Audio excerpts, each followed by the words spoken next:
I know I'm ready. You won't. It's a leap of faith. That's all it is. Like, what's up, danger?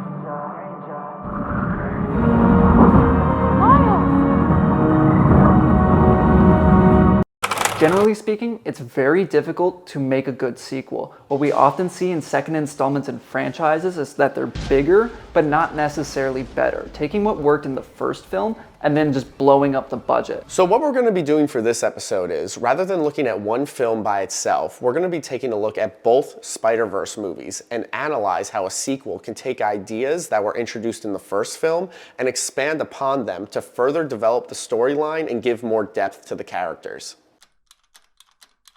So what Into the Spider-Verse does within its opening minutes is it sets the expectations of the shoes that Miles Morales has to fill. So we, as the audience, know that he will eventually become Spider-Man. The struggle he'll face, however, is becoming the Spider-Man that the world he lives in and the viewer are familiar with. Can he live up to Tobey Maguire? Can he live up to Andrew Garfield? Can he live up to Tom Holland? Will he fit in with these Peter Parkers and comic book renditions of Spider-Man that we'll meet along the journey? The imagery of the first movie shows that he aspires to fit into this mold of Spider-Man. And by the end of that movie, what's so great about it is that we see that he actually fits into this group of Spider-Men and women extremely well. While this movie ends on a positive note, it concludes with Miles defining himself by this group of spider people. He's met their approval and therefore feels validated. So if you really think about it, that almost doesn't seem like a proper ending with a very strong life lesson. I mean, how many movies do you see that teach us that we should be aspiring to meet the approval of other people? That's more of a juvenile way of thinking.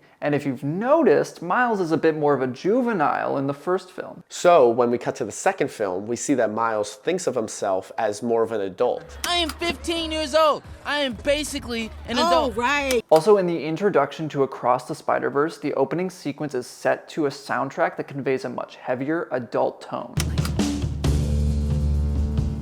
His name is Miles. A big portion of Across the Spiderverse revolves around Miles wanting to be accepted by this interdimensional spider society, which at its core is just a larger version of his motivations in the first movie. Which in a way would be very disappointing because this film would be following in the tradition of subpar sequels that add nothing new to the characters. So when it turns out the thing he must do to be accepted is let his father die, that's when Miles truly grows up and makes a decision for himself. He rejects the spider society and in turn rejects the tropes of tragedy that the audience associates with the character of Spider-Man. Instead of fighting to be part of the group, he's fighting to get away from the group. He has already risen to the group's expectations just to fall away from the group's practices. So why is that interesting to us? Why is that exciting for us? I think what that speaks to in us is this desire to use our gifts to do something uniquely special. Miles embraces his identity and his roots that are distinctly his, and it's that belief that empowers him to feel like he can save the ones he loves, defeat the big bad villain, and be his own Spider-Man. I'm gonna do my own thing. Alright, thank you everybody for watching season 1 of 90 Second Cinema. It's been one heck of a trip, you know, a lot of learning involved. Luke's hair got shorter, mine got longer. I stole some of it.